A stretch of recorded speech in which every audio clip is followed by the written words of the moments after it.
Hi friends, this is Swati. Welcome to learn and earn. इस video में मैं Robert Kiyosaki की एक बुक द बिजनेस स्कूल के बारे में बताना चाहूँगी। The business school for the people who like helping people. Robert Kiyosaki एक फेमस ऑथर हैं जो बेस्ट सेलर रह चुके हैं अपनी book rich dad poor dad की वजह से।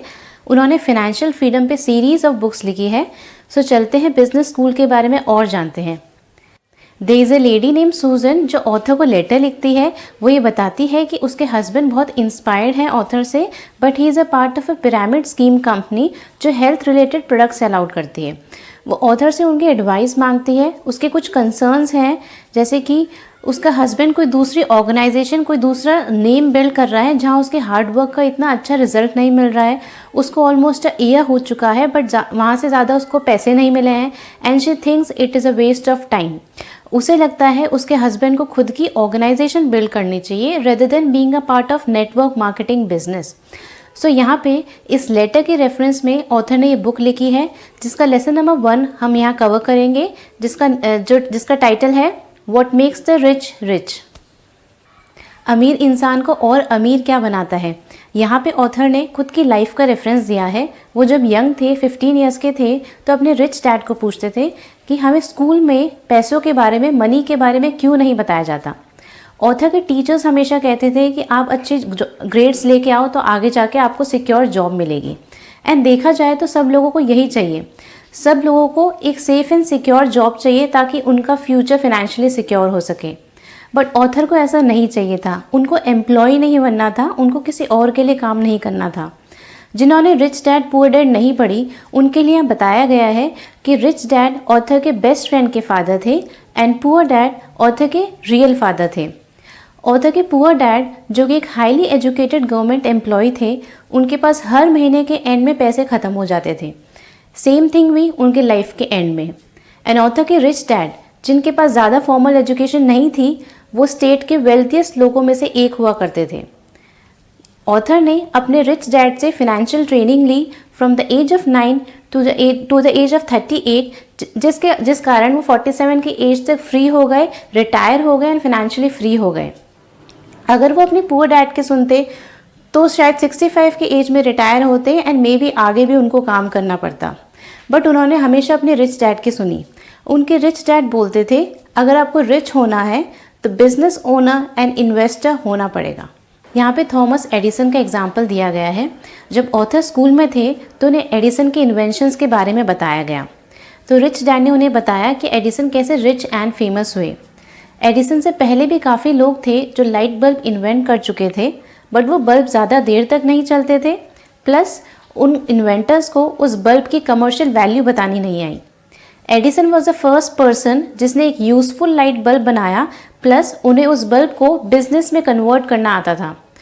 ये एडिसन का बिजनेस सेंस था जिसने उनके काफ़ी सारी इन्वेंशंस को लाखों करोड़ों लोगों के लिए यूज़फुल बना दिया। अगर एडिसन की हिस्ट्री के बारे में जाने तो वो एक स्कूल ड्रॉप आउट थे। उन्हें लगता था वो इतने स्मार्ट नहीं हैं कि स्कूल जाके सक्सेसफुल हो सके। तो उन्होंने स्टार्टिंग में कैंडीज़ एंड मैगजीन सेल करने का वर्क स्टार्ट किया, जहाँ से उन्होंने सेलिंग स्किल सीखी।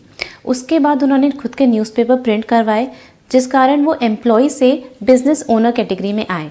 एंड देन उन्होंने टेलीग्राफिक ऑपरेटर की स्किल सीखी। इन सब स्किल्स के कारण वो एक बहुत अच्छे बिजनेसमैन बन सके।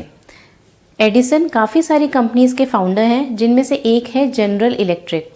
उन्हें बहुत स्टार्टिंग में पता चल गया था सिस्टम की पावर के बारे में। ज़्यादातर लोग सिस्टम के लिए काम करते हैं, वो सिस्टम बनाने का नहीं सोचते। लोग स्कूल इसलिए जाते हैं ताकि वो एक बहुत अच्छे एम्प्लॉय बन सकें। यहाँ पे ऑथर ने सिस्टम को नेटवर्क बताया है और ये कहा है कि अगर आपको रिच बनना है तो आपको नेटवर्क की पावर समझनी पड़ेगी। जो रिचेस्ट पीपल होते हैं वो नेटवर्क बिल्ड करते हैं, बाकी सब लोग उस नेटवर्क में वर्क करते हैं, उसका पार्ट होते हैं। हमें स्कूल में नेटवर्क की पावर, नेटवर्क बिल्ड करना इसलिए नहीं बताया जाता बिकॉज ज़्यादातर लोगों को खुशी होती है एक अच्छी जॉब ढूंढ के किसी लार्ज नेटवर्क का एम्प्लॉय बनने में। नेटवर्क बिल्ड करने में टाइम लगता है, बट एक well design, well manage network exponential earning provide कर सकता है as compare to a hard working individual. हम सब लोग सेम कैटेगरी के लोगों के साथ ही नेटवर्किंग करते हैं, rich with rich, poor with poor, middle class with the middle class. Author कहते हैं कि अगर आपको नेटवर्क बनाना है तो उन लोगों के साथ बनाइए जो रिच हो एंड जो आपको रिच बनने में आपकी हेल्प कर सकें। ये बुक ये मैसेज पास ऑन करती है कि नेटवर्क मार्केटिंग बिजनेस है उन लोगों के साथ जो आपको रिच बनने में आपकी हेल्प कर सकें। ऑथर को बहुत यंग एज में रियलाइज़ हो गया था कि अपने फ्रेंड्स और टीचर्स बहुत केयरफुली चूज़ करने चाहिए, बिकॉज आपकी फैमिली, आपके फ्रेंड्स, आपके टीचर बहुत इंपॉर्टेंट पार्ट है आपके नेटवर्क का। ऑथर कहते हैं कि network marketing industry millions of लोगों को सेम बिजनेस एजुकेशन देती है जो उनकी रिच डैड ने उन्हें दी, प्लस ये अपॉर्चुनिटी देती है to build their own network. लोगों को नेटवर्क और बिजनेस के पावर बताना ईजी नहीं है, बिकॉज मोस्टली सबको यही सिखाया गया है कि कैसे loyal and hard working employee बन सकें। According to author, network marketing industry एक रियल बिजनेस स्कूल है लोगों के लिए। यहाँ पे ये वैल्यू सिखाई जाती है कि कैसे आप रिच बन सकें एंड कैसे आप दूसरों को रिच बना सकते हो by becoming a business owner. Author कहते हैं कि नेटवर्क मार्केटिंग बिजनेस के अलावा भी और भी वेज हैं जिससे आप रिच बन सकते हैं, जिसके बारे में वो आगे के चैप्टर्स में बताएंगे। बट उनके अकॉर्डिंग अगर आप आगे पढ़ेंगे तो आपको बेटर आइडिया हो जाएगा कि network marketing business best way है to acquire person fortune and एक ऐसा ज़रिया है जिससे आप अपनी ड्रीम एंड पैशन को परस्यू कर सकते हैं। वो नेटवर्क मार्केटिंग इंडस्ट्री का पार्ट नहीं है, बट फिर भी ये बुक लिख रहे हैं ताकि वो अनबायस्ड होकर अपना ओपिनियन दे सकें।